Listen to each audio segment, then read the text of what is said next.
Eu só sabia lançar redes, mas seus passos mudaram minha rota. Eu cobrava impostos, mas seguindo seus passos, descobri o que realmente tem valor. Depois de encontrá-lo, meu caminho nunca mais foi o mesmo.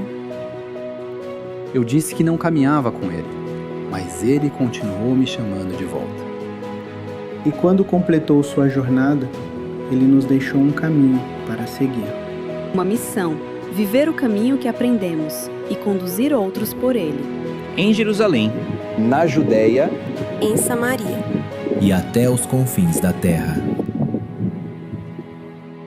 O caminho que ele iniciou agora avança através de nós. Quero ler hoje com vocês o texto de Atos, capítulo 11. Quero ler apenas o versículo 26, mas nós vamos passear pelo texto de Atos até o versículo 29, tá? Mas para a nossa leitura, na manhã de hoje, eu quero ler com vocês Atos, capítulo 11, versículo 26, que diz assim: E quando o encontrou, se referindo a Barnabé, levou-o para Antioquia. Levou quem? Saulo. Então, quando Barnabé encontrou Saulo, ele levou Saulo para Antioquia. E durante um ano inteiro se reuniram naquela igreja e ensinaram numerosa multidão. Em Antioquia, os discípulos foram pela primeira vez chamados cristãos. É sobre essa expressão que eu quero conversar com vocês na manhã de hoje. O que será que tinha naquela igreja? O que será que tinha naquele povo? O que será que tinha naquelas pessoas que fizeram com que aquela cidade chamada Antioquia, que era a terceira cidade maior do Império Romano e do domínio romano, a Antioquia só ficava atrás de Roma e Antioquia só ficava atrás de Alexandria. A Antioquia era a capital da Síria. E era o Império Romano alcançando vários lugares. Uma cidade importante, uma cidade proeminente, uma cidade de economia forte, o que leva aquele povo a olhar para cristãos, a olhar para uma igreja, a olhar para pessoas e chamá-los de cristão. O que será que eles tinham de diferente? O que será que eles apresentavam de diferente? O que será, poderia ser o modo de vida deles que os levaram Antioquia a chamá-los de cristão? Entendendo que, em Antioquia, quando eles foram chamados de cristãos, não era um elogio. Antioquia não estava, os homens de Antioquia, aquela cidade não estava elogiando aqueles homens, os cristãos. Eles estavam de maneira jocosa, chamando eles de cristãos. Me parece que havia já naquele tempo, no primeiro século, um preconceito com um estilo de vida que pudesse ser diferente do tradicional, do mediano, do comum, do geral. E eles estavam então apresentando um propósito diferente, um estilo de vida diferente, um modelo de vida diferente. E ali então eles começaram de maneira jocosa a chamar os cristãos dos primeiros séculos de cristãos. De qualquer forma, havia algo diferente neles. E quando eu comecei a pensar a respeito desse texto e poder imaginar o que será que havia de diferente neles para que eles pudessem ser chamados de cristãos, a primeira coisa que veio na minha mente, é esta afirmação que eu quero fazer com vocês, e esta afirmação vai orientar toda a mensagem na manhã de hoje. Ela diz assim: ninguém conduz pessoas a lugares onde nunca esteve com Deus. Vou repetir. Ninguém conduz pessoas a lugares onde antes, primeiramente, ele não esteve com Deus.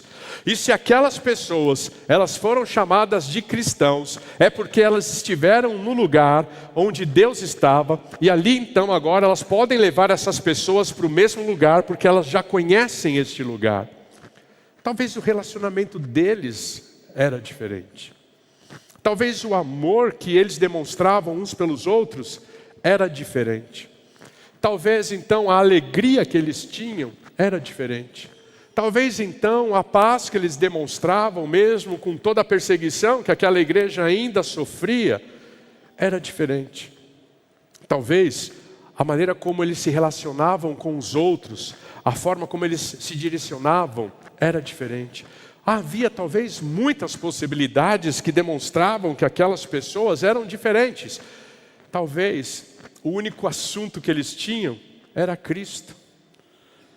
Talvez o que eles mais falavam era sobre Cristo. Talvez era um povo que falava assim: você está falando isso? Mas deixa eu te lembrar o que Cristo falou. Você está fazendo isso? Mas deixa eu te lembrar o que Cristo fez. Você está falando sobre isso? Mas deixa eu te falar sobre a experiência que eu tive com Cristo. Por isso que talvez a palavra cristão no primeiro século para a cidade de Antioquia era pejorativa. Porque eles só falavam de Cristo. Eles só demonstravam Cristo, eles só revelavam Cristo, eles só faziam com que Cristo viesse à tona, estivesse à mesa e às rodas de conversa. Então é como se eles falassem: lá vem aqueles cristãos, lá vem eles, como se eles tivessem, eles vão nos apurrenhar com essa história de Cristo.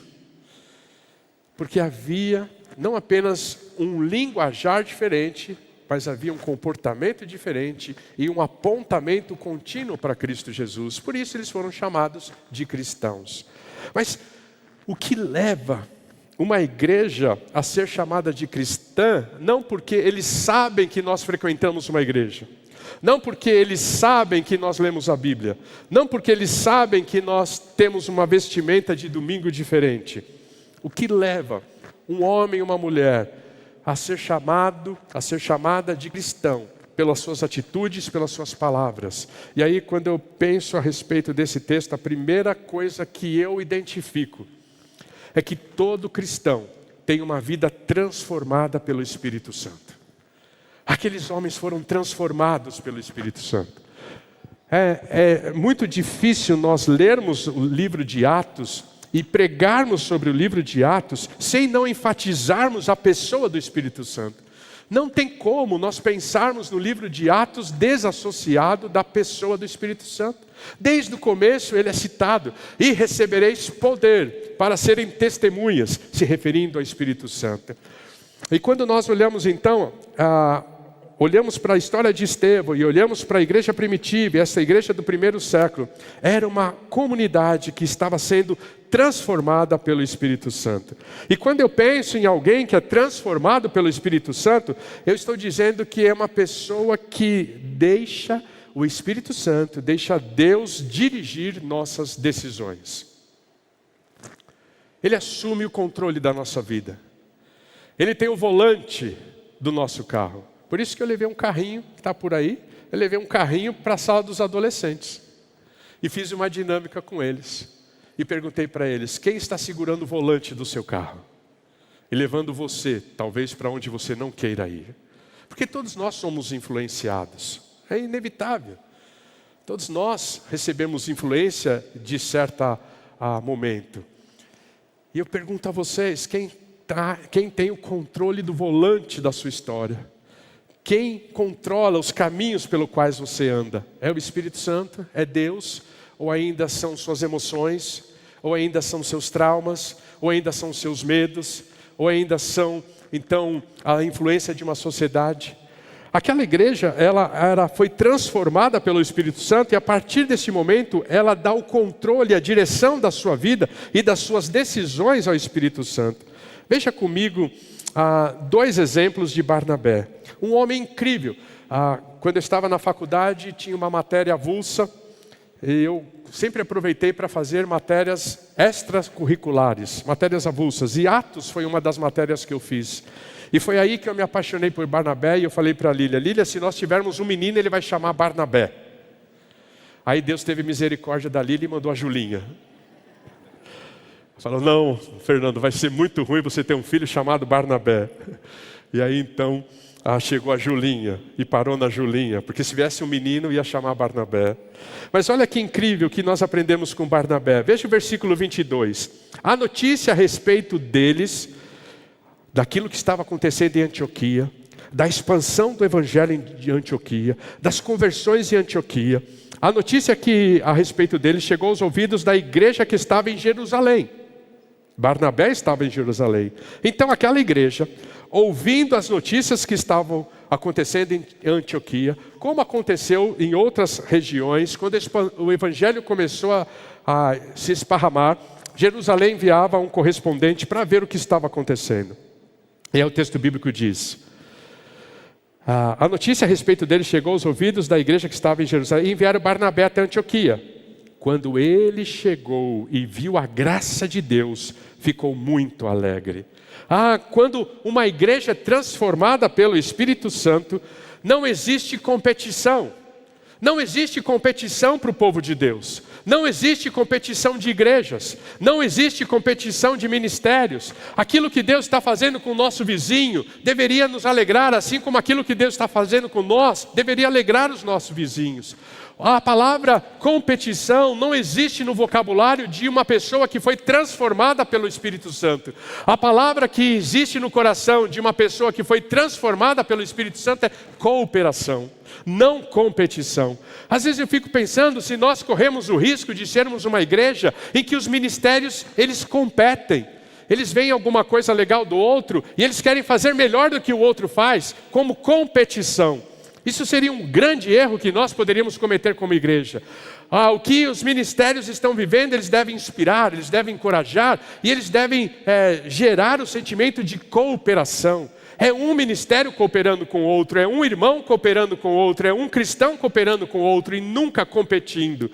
Aqui eu vejo um homem transformado pelo Espírito Santo que não deixa as suas emoções o guiarem, mas deixa o Espírito Santo o guiar.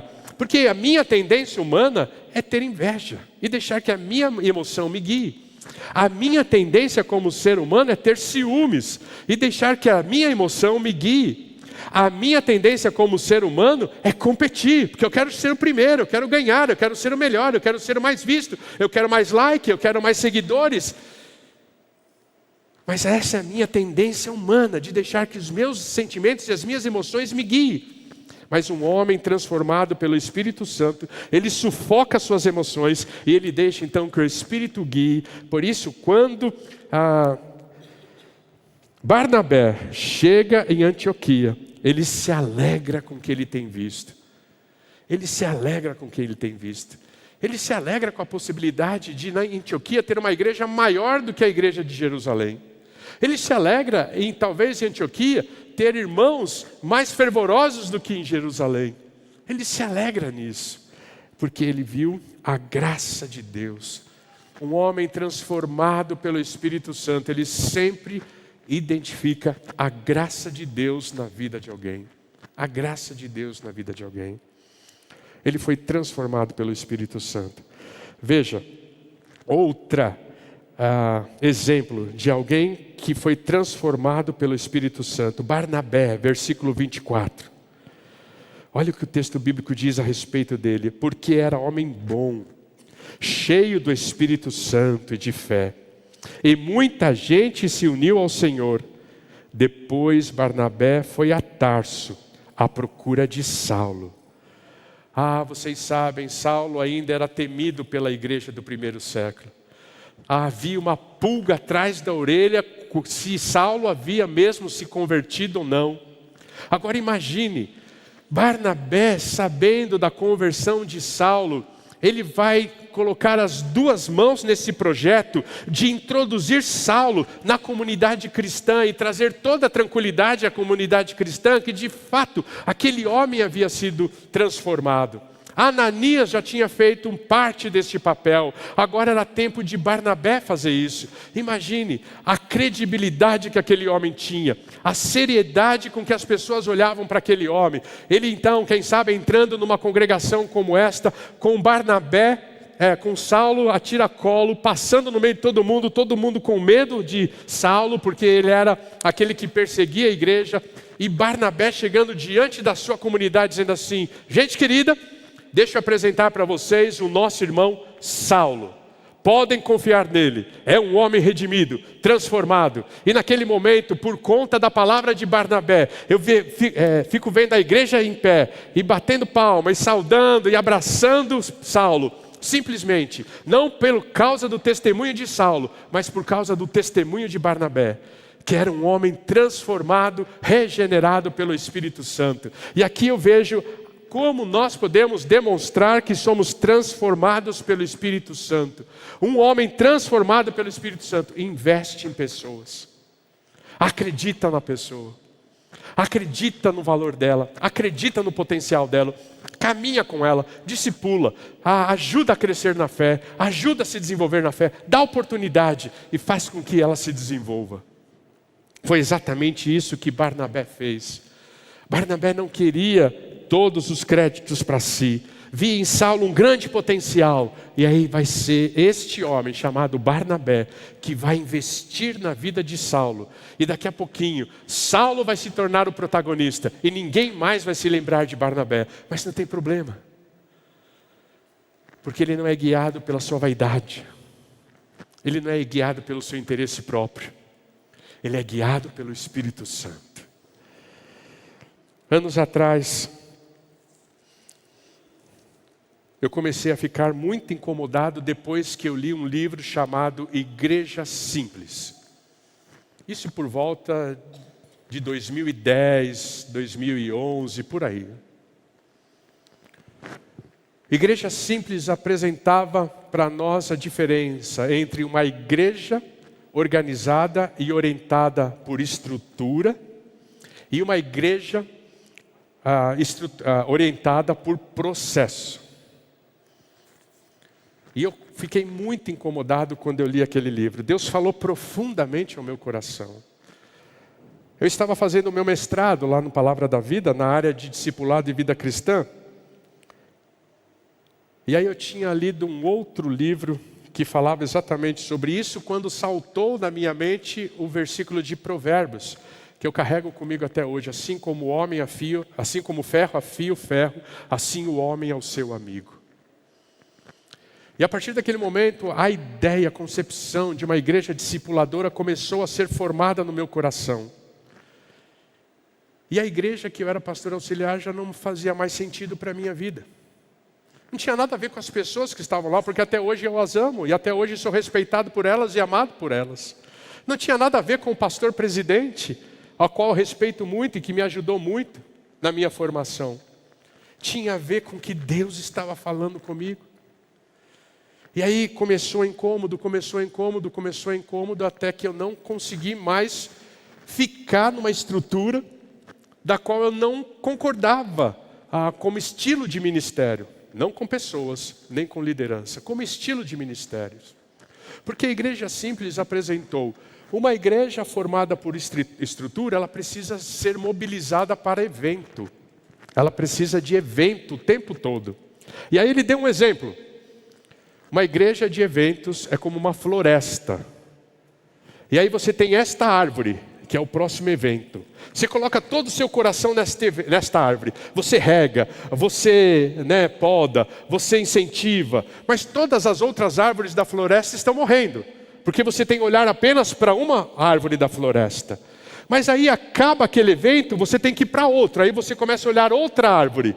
Aquela começa a morrer, porque você tirou o olhar dela. E eu via isso acontecer na vida de muitas pessoas. Que tinham cargos, que tinham posições, mas estavam morrendo. Famílias destruídas. Eu acompanhava muitas histórias. Filhos afastados. Casais impedem de se divorciar. Eu falei, não é isso que Deus quer para mim.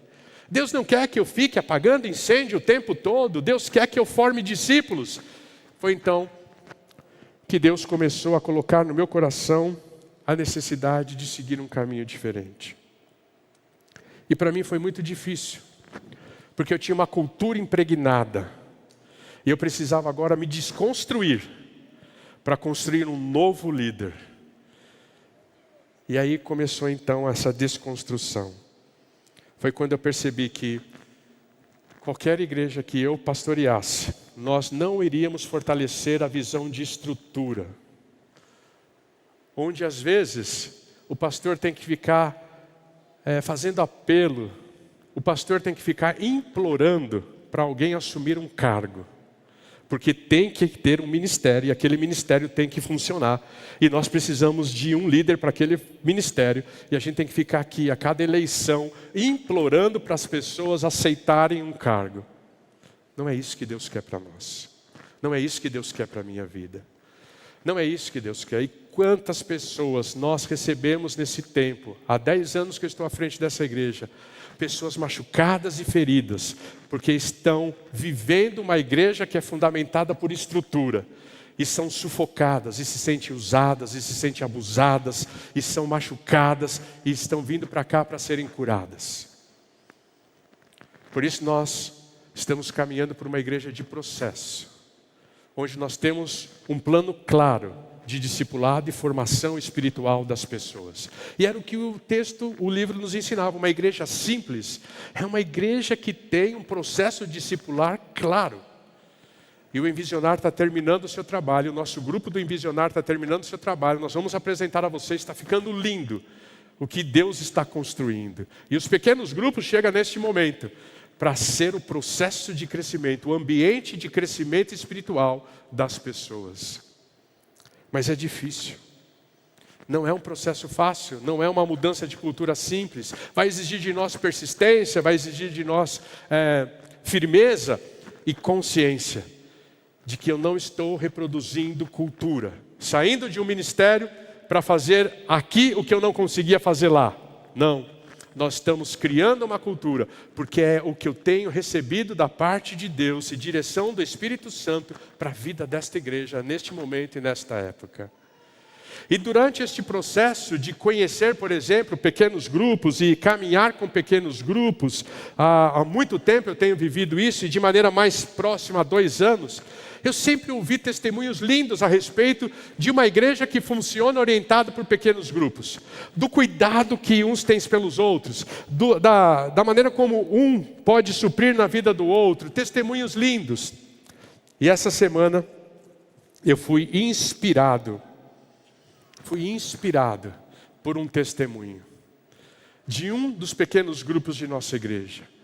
Coloca aí para mim, por favor, o testemunho. Eu queria que vocês lessem comigo esse testemunho. Bom dia, queridos. Ficou claro aí para vocês, né? Vou ajudar vocês a lerem. Bom dia, queridos. Ontem esta é uma líder de um pequeno grupo. Talvez você esteve nesse pequeno grupo quando isso aconteceu. Bom dia, queridos. Ontem usamos como mídia o louvor A Jesus, de Juliane Souza. Uma canção que impactou meu coração essa semana. Uma oração poderosa que nós um dia, quem sabe, vamos cantar aqui em nossa igreja. E um dos participantes trouxe uma situação que ocorreu na semana, sobre pedir agasalhos para ação social e se incomodar fortemente com uma pessoa em situação de rua na entrada do prédio. E abrimos a reflexão sobre as nossas hipocrisias. Foi muito bom ver o nível de segurança do grupo para compartilhar e a sensibilidade de sermos confrontados pelo Espírito. É um lugar seguro. O pequeno grupo tem que ser um lugar seguro, um lugar onde a gente compartilha as nossas dores e as nossas lutas, sem julgamento, e onde nós sabemos que dali ninguém vai ficar sabendo que ali foi compartilhado. Quando eu olho para um testemunho como esse, eu digo, estamos no caminho certo. Sim, é verdade, é o Espírito que tem nos direcionado, porque nós nunca vamos conduzir pessoas a lugares que antes não estivemos com Deus. E eu fiquei imaginando essa igreja toda vivendo testemunhos como esses. E talvez outros terão testemunhos para contar quanto esse. Eu já tenho. Coloca lá no grupo. Quem sabe na próxima mensagem eu trago aqui para que a igreja veja. O que acontecia com aquela igreja? Por que aquela igreja foi chamada de cristã? Porque em Antioquia a igreja não foi constituída apenas por programas. A igreja foi constituída por pessoas transformadas. Nós não queremos programas, nós queremos vida na vida, nós queremos vidas transformadas, vidas edificadas. Programa vai ser uma consequência e não um fim em si mesmo.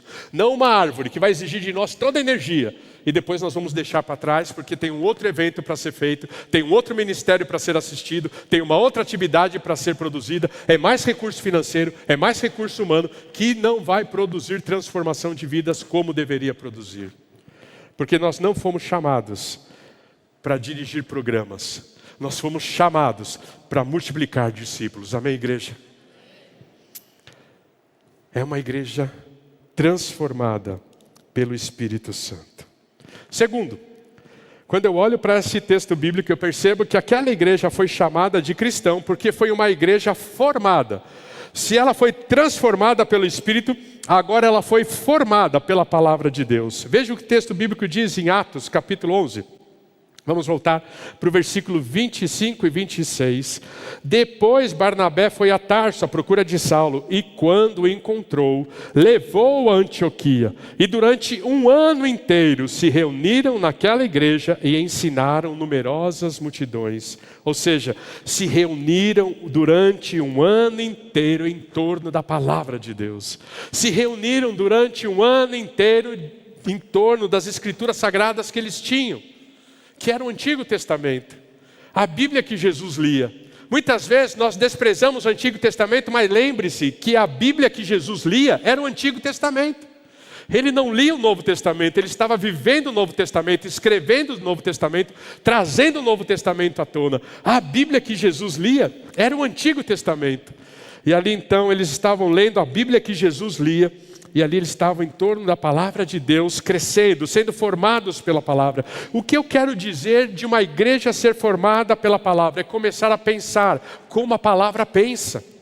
É começar a agir como a palavra nos sugere que devemos agir. É começar a sentir como a palavra de Deus sugere que devemos sentir. O mundo diz, pague o mal com o mal. A Bíblia diz, pague o mal com o bem. O mundo diz, olho por olho, dente por dente. A Bíblia diz, que você possa ter compaixão e misericórdia daqueles que erram, porque você é sujeito ao mesmo erro. A palavra de Deus, ela vai sempre contra os ditos populares de uma sociedade consumista como a nossa, onde a palavra de Deus diz, o importante é o que você sente. Valorize o que você sente, dê ouvido ao seu coração. A palavra de Deus diz, enganoso é o coração de todo ser humano. A palavra de Deus diz, não importa o que você sente, importa o que você é. E você é, a sua identidade está formada e forjada em Cristo Jesus. Como nós precisamos entender que a nossa mente precisa ser forjada, formada pela palavra. E as nossas ações, nossas reações, elas devem ser orientadas pela palavra. Vivi muito tempo numa cultura em que, quando a pessoa pisava fora da linha, saía da linha, ela era extirpada do relacionamento.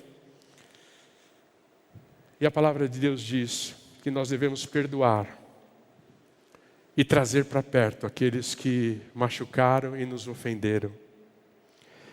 Mas como é difícil, porque durante um bom tempo eu tive que lidar por não saber lidar com a difamação. Mas uma coisa eu tinha em mente. Não é porque alguém está difamando a minha imagem que eu preciso difamar a imagem dessa pessoa. E quantas vezes eu fui difamado e fiquei quieto? Porque eu tenho para mim algo. Eu tenho para mim um sentimento bem verdadeiro. Nunca fale sobre o que você não sabe realmente. Eu tenho muitos pecados, mas um pecado que eu não tenho, que isso não é trabalhoso para mim, eu não tenho que lutar contra, é a maledicência. Isso não é uma dificuldade para mim. E às vezes eu não entendo por que uma pessoa não consegue segurar a sua língua e viver na maledicência, porque isso para mim não é um problema. Nunca foi. E todas as vezes que eu fui difamado, eu fiquei quieto. E teve uma pessoa que ficou tão incomodada com isso, que queria que eu pudesse revidar com a mesma moeda, que disse assim, pastor, eu não sei como você consegue agir como Davi, que teve a oportunidade de matar Saul e não o fez. Eu tinha a oportunidade de matar muitos Sauls na minha vida e eu não o fiz. Porque desde cedo, na minha conversão, eu aprendi que não cabe a mim julgar sentimentos, não cabe a mim julgar atitudes, não cabe a mim julgar palavras mal colocadas. Enquanto o mundo diz, revide da mesma forma a palavra de Deus me diz, não cabe a você julgar. E quando você fizer, lembre-se que você receberá a mesma forma, você continuará sendo julgado. Mas eu confesso a vocês que não é simples, não é um processo simples. Mesmo eu não tendo dificuldade com a maledicência, não é fácil você não defender a sua integridade. Porque um pastor vive de integridade. Um pastor vive de integridade. A melhor moeda de um pastor, o melhor ativo de um pastor, o melhor bem de um pastor é a sua integridade. E quando uma pessoa coloca em xeque a sua integridade, coloca em xeque o seu ministério e leva pessoas a duvidarem do que você fala do púlpito. Mas eu me calei. E de tempo em tempo as pessoas vão percebendo. E elas voltam e dizem, pastor, eu continuo aqui. Porque aquele que falou do pastor está fazendo coisas diferentes e talvez já está falando até de mim. Mas o pastor ficou na mesma página. O pastor continuou olhando para mim da mesma forma, cuidando de mim da mesma forma, me cumprimentando da mesma forma. Nada mudou. Mas não é uma coisa simples. Ser orientado pela palavra não é uma coisa simples. Viver conforme a palavra nos diz e a gente então pensar como Deus pensa, não é uma coisa fácil. Mas o mundo só nos verá como cristãos quando eles verem a palavra de Deus sendo aplicada através das nossas vidas. Porque ninguém, guarde isso, ninguém conduz pessoas a lugares onde nunca esteve antes, em Deus. Por último, aquela igreja foi chamada de cristã, porque ela viveu um evangelho em comunidade. Ela viveu o evangelho em comunidade. Olha comigo o versículo 29. Parece que era uma métrica do livro de Atos. Aquilo que aconteceu em Atos 2, 46, 47, que a gente conhece tão bem, que eles viviam em comum, eles repartiam seus bens, eles vendiam as suas casas, não deixavam ninguém passar necessidade. Era uma métrica daquela igreja do primeiro século. Era uma marca daqueles que foram transformados pelo Espírito. Era uma marca daqueles que são cristãos. E olha o que o texto bíblico diz, no versículo 29. Os discípulos, cada um conforme as suas posses, resolveram mandar ajuda aos irmãos que moravam na Judeia. E eles o fizeram, enviando essa ajuda aos presbíteros por meio de Barnabé e Saulo. Era uma igreja que vivia o evangelho em comunidade. Porque não existe igreja no singular. Eu não sou igreja.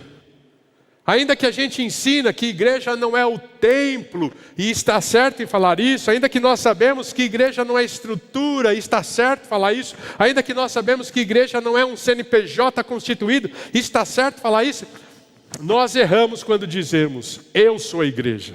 Não, eu não sou a igreja. Nós somos a igreja. O evangelho sempre é coletivo.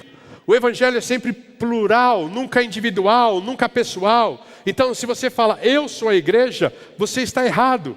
Porque você não consegue ser igreja sozinho dentro da sua casa.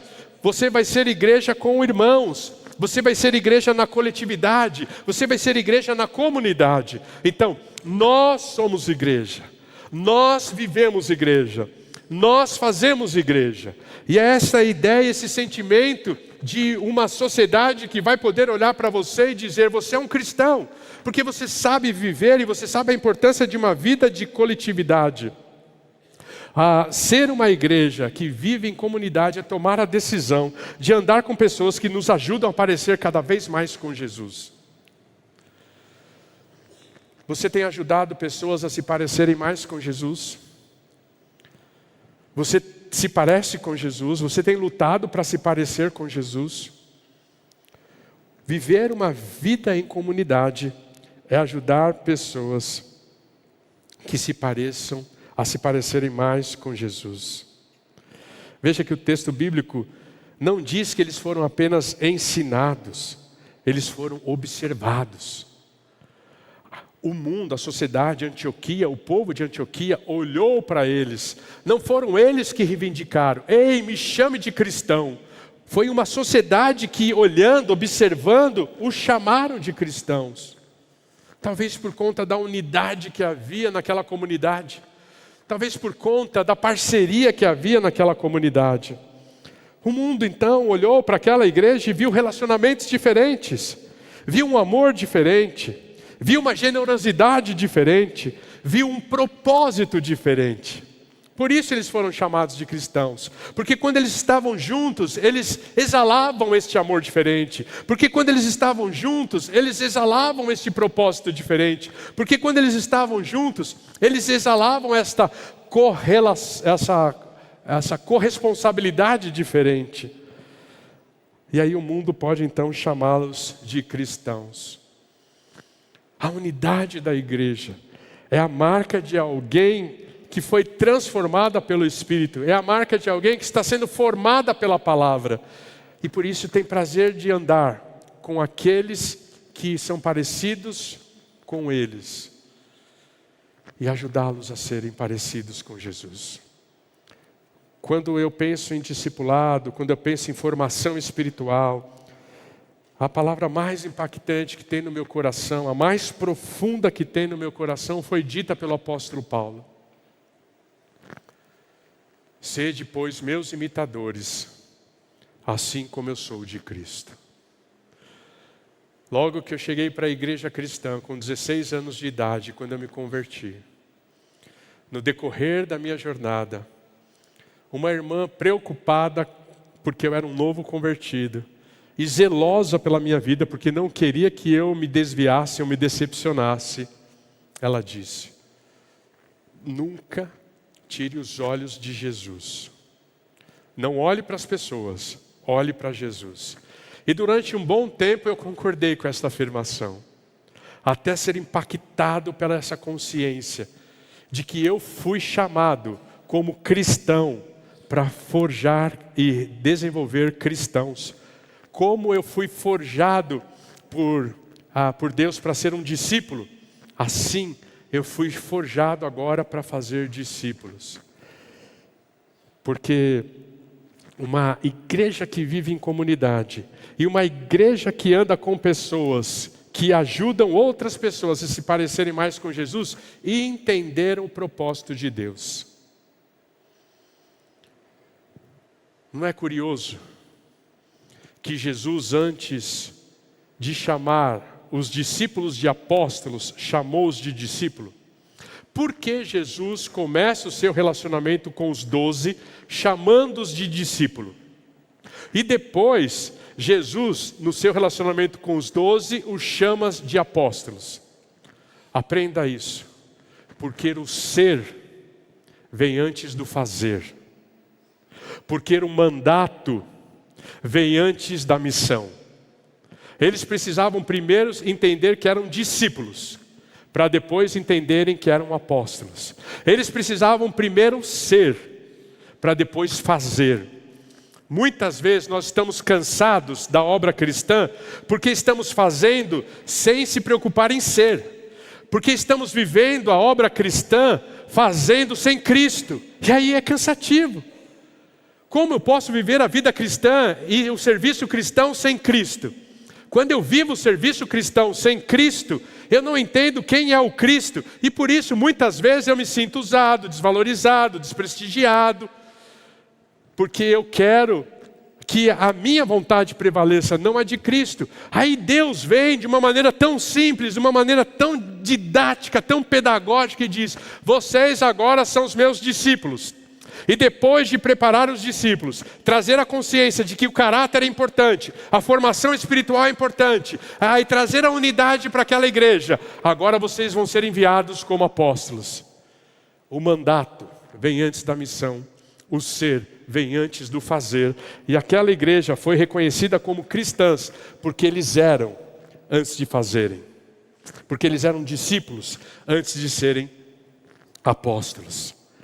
E quando eu penso nisso, eu pergunto: que tipo de discípulo você tem sido? Você está pronto para ser chamado de cristão? Você está pronto para viver um evangelho em comunidade, em unidade? E eu quero que você pense a respeito deste vídeo. Coloque para mim.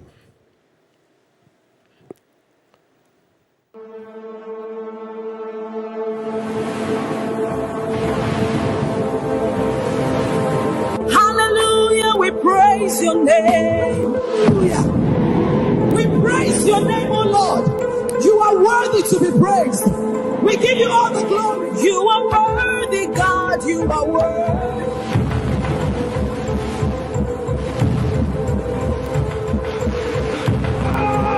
Help us! Somebody please help us!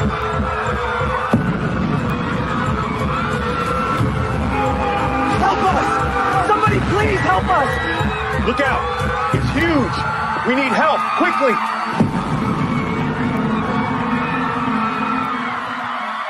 God, you are worthy. Hallelujah!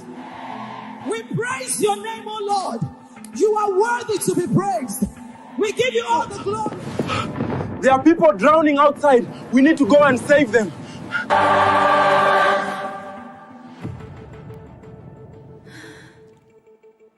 Many are drowning outside, and we need to go and save them. Is that not the job of the evangelism department? Amen. That is the job of the evangelism department. The evangelism department should go and save them.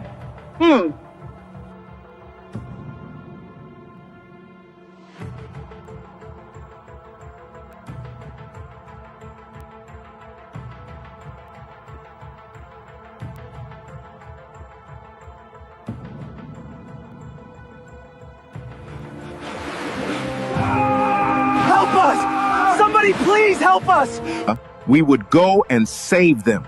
Show us where they are.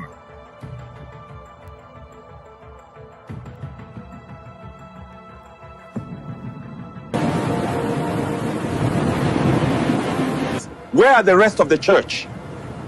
It is only the evangelism team that came out.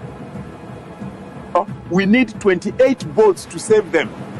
Evangelism team can only fit into 3 boats.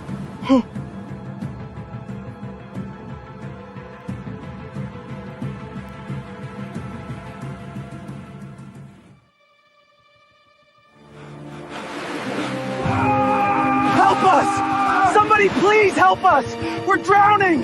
Help!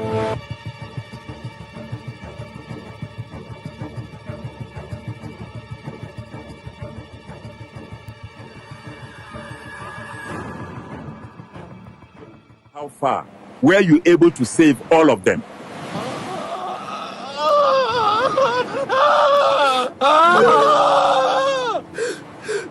How can you save all when we sent only 3 boats instead of 28 boats?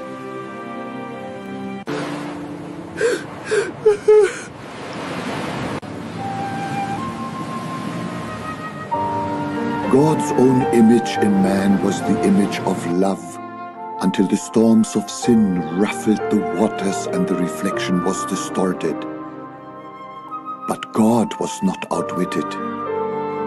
He invested all he had for everyone who ever lived.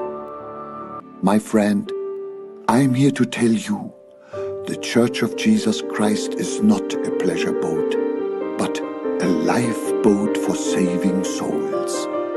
And every hand is needed on deck. Até que Cristo seja visto. Ele só será visto quando formos transformados pelo Espírito. Ele só será visto quando formos formados pela palavra. Ele só será visto quando formos uma comunidade que vive o Evangelho juntos, de cooperação e não de competição. Na manhã de hoje eu queria que você entendesse isso. O Espírito, ele continua transformando. A palavra continua formando. Mas é a comunidade que continua revelando. Temos muitos lá fora que estão morrendo afogados, escravos dos seus pecados, precisando de salvação. O Espírito já te transformou e tem te transformado dia a dia de glória em glória, como o apóstolo Paulo nos fala. A palavra tem te formado e vai continuar te formando. Mas o mundo precisa ver este Cristo. E é uma igreja unida que vai revelar este Cristo. Aqueles homens foram chamados de cristãos, porque eram diferentes. Eram diferentes, porque se submeteram ao Espírito, à palavra e à unidade, como proposta de Deus. Na manhã de hoje, quero lembrar a você pela última vez: ninguém conduz pessoas a lugares onde nunca esteve com Deus. Ser vem antes do fazer. Deus te chamou para ser um discípulo amado, para que você pudesse reproduzir discípulos amados.